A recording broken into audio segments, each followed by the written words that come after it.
In the metals quadrant, taking a look at the June gold, an up week, even though we had a slight down day.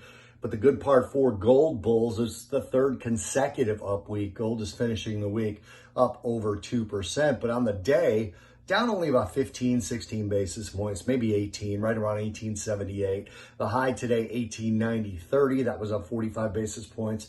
The low, 1870.30, and we came up off that low to finish pretty close to unchanged. You could almost call today an unchanged day. The same thing for the week, but the week having that extra boost early in the week, getting up that 2.17%.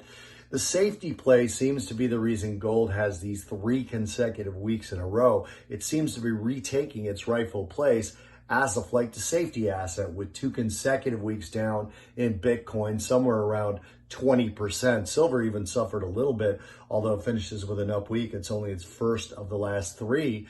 And gold is taking that sort of precious metal spot, that place where people think they can put their money and it'll be safe over the medium term. The dollar didn't do too well today, although the euro was much weaker. The yen was kind of mixed, dollar a little bit stronger against the yen. Swiss as well didn't move as much. Gold seems to be holding that spot. And that's with all this excess volatility we saw this past week. That's what's been driving that sort of gold bullishness, along with some strong seasonals.